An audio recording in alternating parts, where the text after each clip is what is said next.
Hello student, हम chemical reaction and equations पढ़ रहे हैं। इसकी एक्सरसाइज कर रहे थे हम। तो कल हमने इसके 6 क्वेश्चन कर लिए थे। आज इसका 7वां क्वेश्चन करते हैं। Right the balanced chemical equation for the following reactions. अभी तक आपको इतना पढ़ने के बाद केमिकल रिएक्शंस लिखनी और उनको बैलेंस करना आ गया होगा। आई होप कि आपको इतना लेसन पढ़ के समझ में आया होगा कि किस प्रकार से आप किसी स्टेटमेंट को रिएक्शन के रूप में लिखो या जो वर्ड रिएक्शन दे रखी है उनको आप केमिकल रिएक्शंस के रूप में लिखो। इसके लिए आपको केमिकल फॉर्मूले याद होना बहुत ज़रूरी है। तो ये आपको पढ़ने से और धीरे धीरे प्रैक्टिस से भी आपको याद हो जाएगा। तो देखते हैं हम क्वेश्चन नंबर 7। इसमें दे रखा है कि calcium hydroxide plus carbon dioxide. Calcium hydroxide का जो फॉर्मूला होता है CaOH का whole twice plus CO2, calcium hydroxide, ये मिलकर बना रहे हैं कैल्शियम कार्बोनेट और वाटर CaCO3, कैल्शियम कार्बोनेट और वाटर H2O। तो इस प्रकार से हमें इसे लिखना और बैलेंस करना। बैलेंस करने के लिए मैंने कहा था एक एक एटम को देखो। तो कैल्शियम एक एटम, कैल्शियम एक एटम, ऑक्सीजन के यहाँ 2 एटम हैं, ब्रैकेट के बाहर से है तो इसकी मल्टीप्लाई होगी अंदर, तो ऑक्सीजन यहाँ 2 है और 2 यहाँ पर है, तो 2 और 2 4 एटम ऑक्सीजन इधर है। यहाँ कितने हैं? 3 इसमें है और 1 इसमें है, 4 एटम ऑक्सीजन के यहाँ भी हैं। कार्बन 1, कार्बन 1, ऑक्सीजन हो गया बैलेंस, हाइड्रोजन 2, ठीक है, और हाइड्रोजन 2। तो this equation is already balanced, ठीक है। दूसरी देख लेते हैं हम। इसमें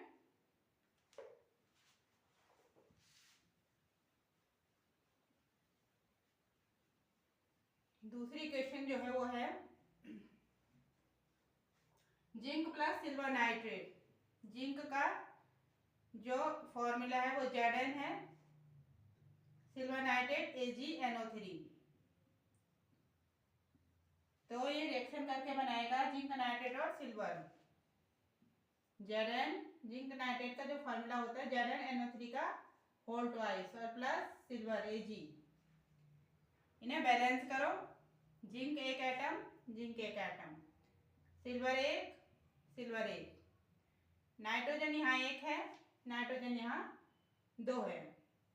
तो नाइट्रोजन को बैलेंस करने के लिए हम यहाँ पर 2 लिख लेंगे, ठीक है।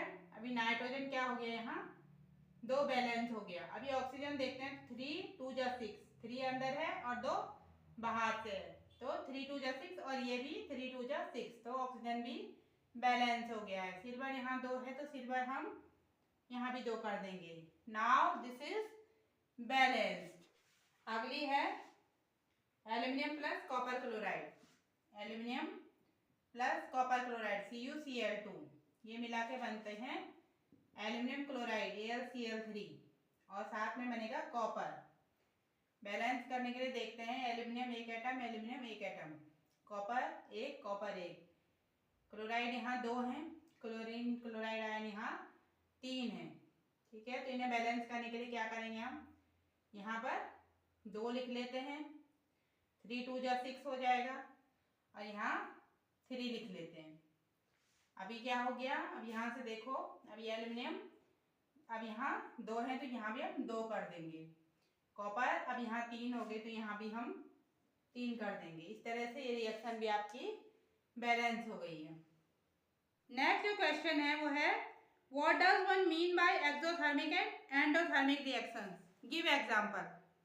एक्सोथर्मिक जो रिएक्शन होती हैं, एक्सो मीन्स बाहर, बाहर निकलना, और थर्मिक मीन्स थर्मल जो वर्ड है वो हीट के लिए है। तो जिस रिएक्शन में रिएक्शन प्रोडक्ट के साथ साथ हीट भी बाहर निकलती है, हीट भी बनती है, हीट भी प्रोड्यूस होती है, उसे कहते हैं एक्सोथर्मिक रिएक्शन। और जिस रिएक्शन में रिएक्शन होने के लिए हीट की आवश्यकता पड़ती है तो उसे कहते हैं एंडोथर्मिक रिएक्शन। वो हीट इलेक्ट्रिसिटी से भी मिल सकती है, सनलाइट से भी मिल सकती है और हीट से भी मिल सकती है।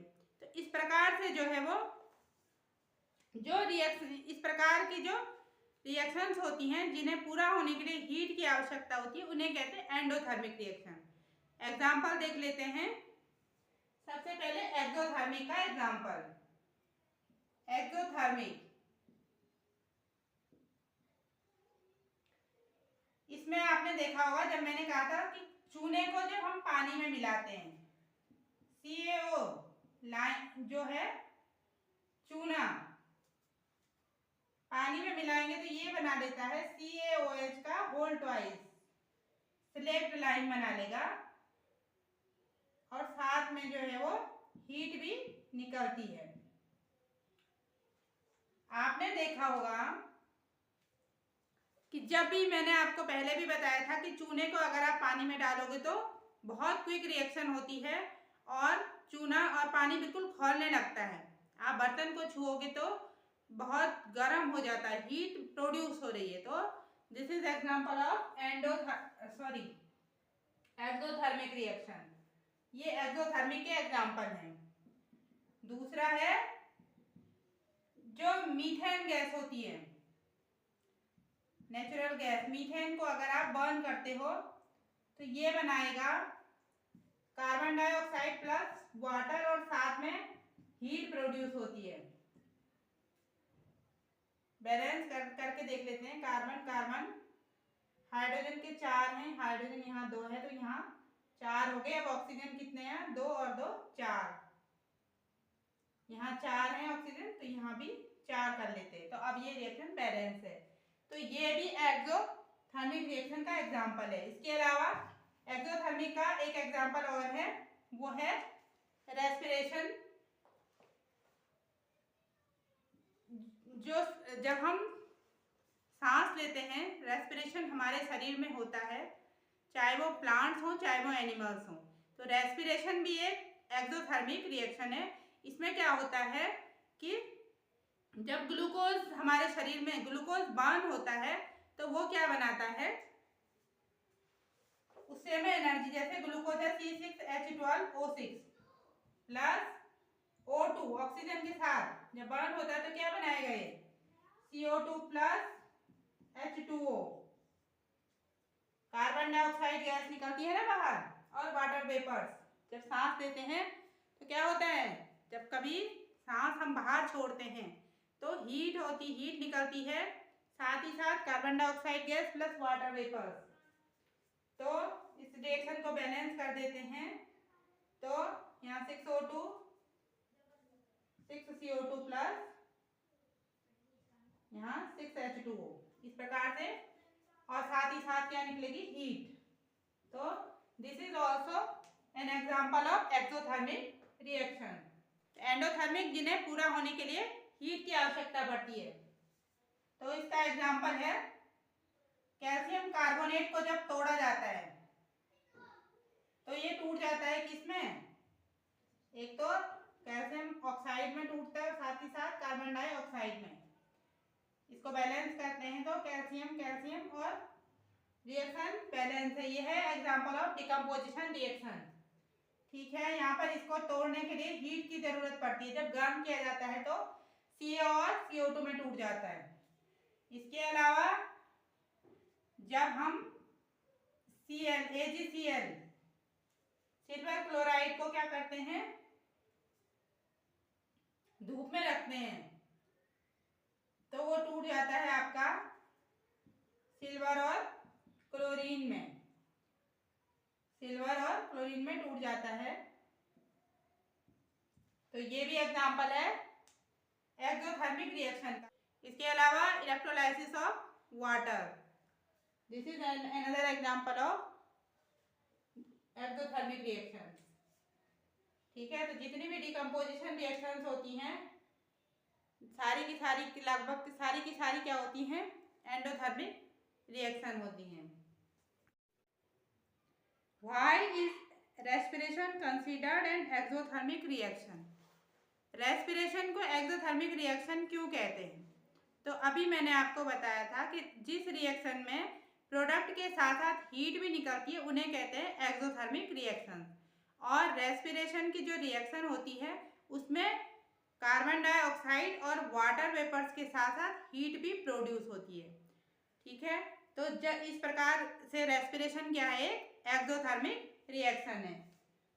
पहले भी मैंने आपको बताया C6H12O6 ग्लूकोज जब बर्न हो जाता है तो ये क्या बनाएगा, वाटर और प्लस हीट। ठीक है, तो ये इसलिए रेस्पिरेशन की जो रिएक्शन है वो एक एक्सोथर्मिक रिएक्शन है। Why are decomposition reaction called the opposite of combination reaction. Decomposition reaction को कॉम्बिनेशन का उल्टा क्यों कहते हैं, क्योंकि जहाँ कॉम्बिनेशन रिएक्शन में दो या दो से अधिक जो रिएक्टेंट्स होते हैं वो क्या होते हैं, जुड़ करके एक सिंगल प्रोडक्ट बनाते हैं।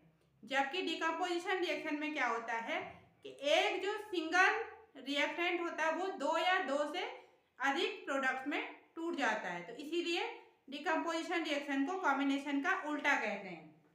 Right equation for these reaction, इनके लिए इक्वेशन जैसे कि कॉम्बिनेशन का एग्जांपल है CaO प्लस H2O, वाटर के साथ जब चूना रिएक्शन करता है तो ये क्या बनाएगा, CaOH का होल ट्वाइस कैल्शियम हाइड्रोक्साइड बनाता है।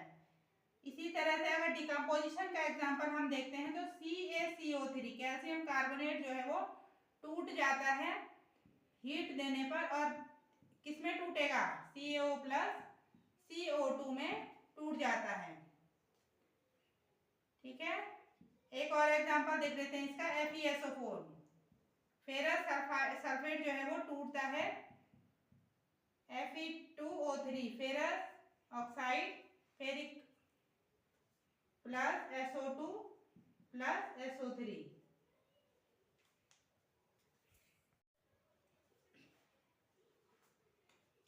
इसी तरह कॉम्बिनेशन रिएक्शन के और एग्जांपल जैसे कार्बन ऑक्सीजन के साथ रिएक्शन करके कार्बन डाइऑक्साइड बनाएगा, और हाइड्रोजन वाटर के साथ ऑक्सीजन के साथ रिएक्शन करके वाटर बनाएगा। ठीक है, अब डिकम्पोजिशन रिएक्शन के एग्जांपल देखो, CaCO3 को जब हीट करते हैं तो ये टूट जाता है CaO प्लस H2O में, CaO प्लस CO2 में टूट जाता है।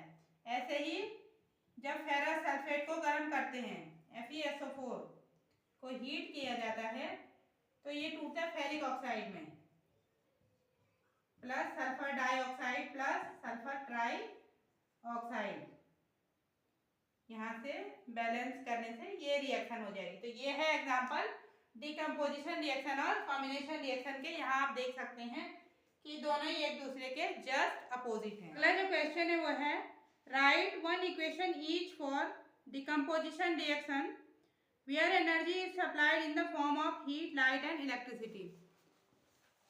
डिकम्पोजिशन रिएक्शन के 3 एग्जाम्पल लिखने हैं, जिसमें एक में हीट प्रोवाइड करके डिकम्पोजिशन रिएक्शन हो रही है, दूसरे में सनलाइट के द्वारा हो रही है, तीसरे में इलेक्ट्रिसिटी के द्वारा हो रही है। तो पहले देख लेते हैं हीट द्वारा। तो वही CaCO3 कैल्शियम कार्बोनेट टूट जाता है हीट देने से, तो क्या हो जाएगा, कैल्शियम ऑक्साइड और कार्बन डाइऑक्साइड इनमें टूट जाता है। ऐसे ही फेरस सल्फेट को जब हीट करेंगे तो वो फेरिक ऑक्साइड और सल्फर डाइऑक्साइड और सल्फर ट्राइऑक्साइड में टूट जाता है। एक एक एग्जांपल देने हैं।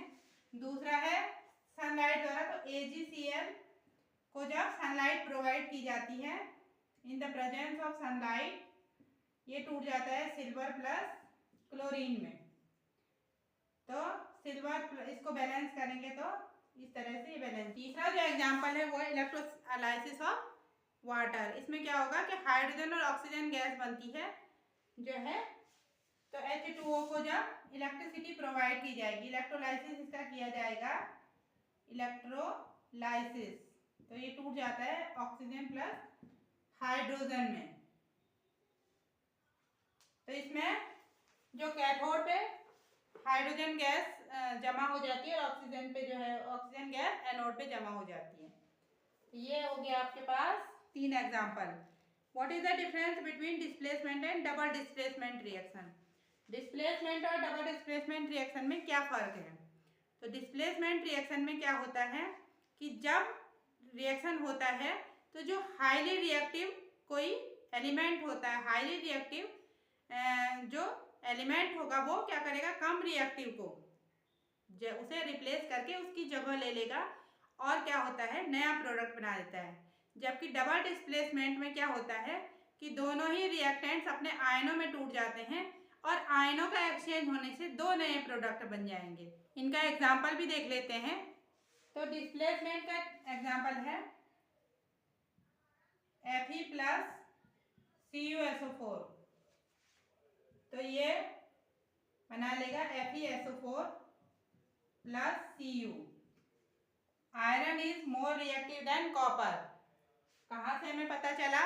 इलेक्ट्रोकेमिकल सीरीज से। इलेक्ट्रोकेमिकल सीरीज आप जरूर याद कर लेना। उसे याद करने की मैंने आपको जो ट्रिक बताई है वो आपको बहुत फायदेमंद होगी, ठीक है। तो इलेक्ट्रोकेमिकल सीरीज से आपको पता चलता है कि आयरन ज़्यादा रिएक्टिव है कॉपर से।